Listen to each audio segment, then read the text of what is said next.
In Florida, a group claiming to be a Cherokee Nation participates in a dance. In Alabama, people who call themselves a Cherokee tribe march in a parade. In Texas, a group who have declared themselves a Cherokee Nation performs a ceremony. What these three groups have in common is that none are federally recognized.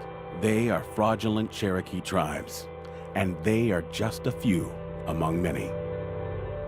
In the last 30 years, many groups have emerged claiming to be an authentic Cherokee nation, band, or tribe.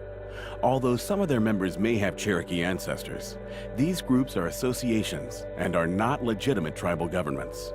Almost all of these groups misrepresent Cherokee culture. Some sell spiritual advice, non-Indian art, and non-Cherokee crafts. A few have tried to open casinos. Several groups have interfered with federal and state laws. Their claims of authenticity has led to confusion among the general public. Organizations and schools have been deceived. Government officials do not know if these groups represent real Cherokees. The number of these fake Cherokee tribes has been growing and now has reached over 200. Today, there are only 3 authentic federally recognized Cherokee tribes: the Cherokee Nation, the United Kituwa Band of Cherokee Indians in Oklahoma, and the Eastern Band of Cherokee Indians. For 500 years, the Cherokee people have faced overwhelming adversity, and it has been their tribal governments that fought the battles to retain and secure Cherokee rights and privileges. For many people today, it is becoming unclear who represents and governs Cherokees. Well, a tribe is a governmental entity that has an established, recognized government-to-government relationship with the federal government. Our relationship with the federal government is long, it's continuous, it's historically documented. There's only 3 Cherokee tribes in the United States, 2 in Oklahoma, 1 in North Carolina. That's it. The other tribes that have petitioned over the many years for federal recognition just haven't been able to meet the criteria. Some groups claim to be federally recognized, but they are not, and their evidence is misleading. A form letter from the President of the United States, a mention in the Federal Register, correspondence from a federal agency. A few fake tribes claim authenticity from being recognized by states, but as laid out in the U.S. Constitution, only Congress has the right to recognize tribal governments.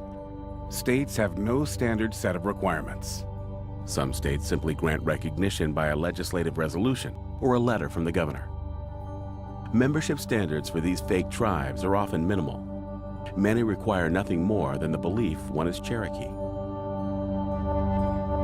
Fake tribes imitate authentic Indian tribes.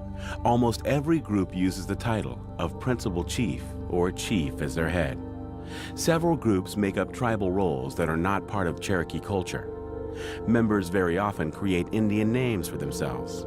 The majority of these names have no connection to Cherokee tradition. At times, the names are romanticized and stereotypical.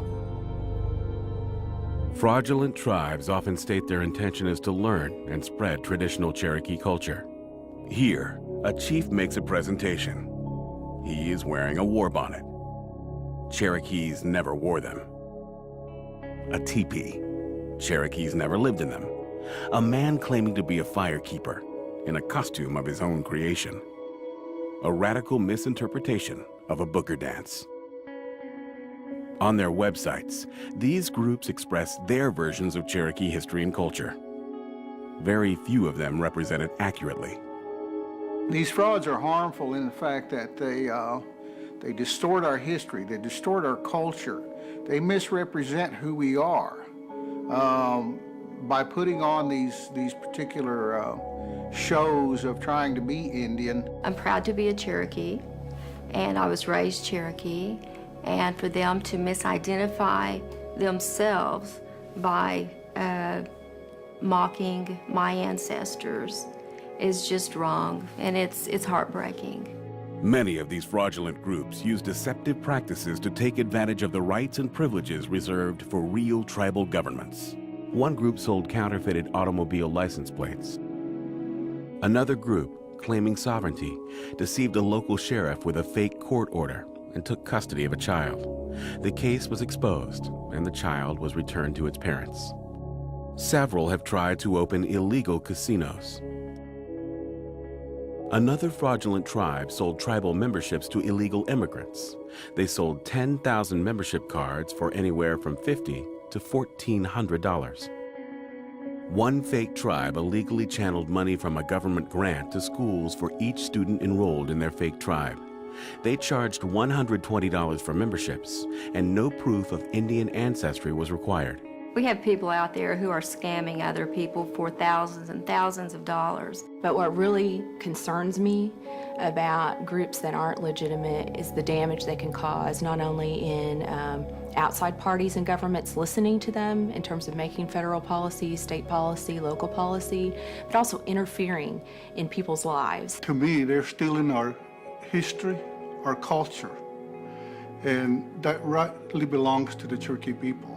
I don't feel that it's right. I don't think that people should just go around just making up their own tribes, calling them whatever they want to call themselves. To be a Cherokee, you have to be a citizen, you have to be by blood. Anybody can start a club up, and it's only if you want to join it, you'll join it. But I was born into this. I can't change it. You don't have to be a citizen to learn about our tribe, and we welcome you with open arms. But there's a difference between citizenship and heritage. And the citizenship issue is what we're talking about here today. Today, the governments of the 3 Cherokee tribes are contributing to the endurance of the Cherokee people. In their jurisdictional boundaries of Oklahoma and North Carolina, the Cherokee language and culture still thrive. The largest of the 3, the Cherokee Nation, with over 280,000 citizens, operates 8 health centers, numerous housing and language programs, as well as career, community, and human services. The Cherokee Nation has helped to improve the quality of life for all people in Northeast Oklahoma. They employ more than 6,800 people and financially contribute to local fire and police departments, road development, and Oklahoma public schools. Heritage is different from citizenship. For those people with Cherokee ancestors who cannot become citizens, the Cherokee Nation encourages them to embrace their heritage by learning more about Cherokee history, language, and culture. For more information, call the Cherokee Nation or visit the website www.cherokee.org. By supporting authentic Cherokee culture and tribal governments, one can help all Cherokees. The Cherokee people have endured for hundreds of years, and they plan to endure for hundreds of years into the future.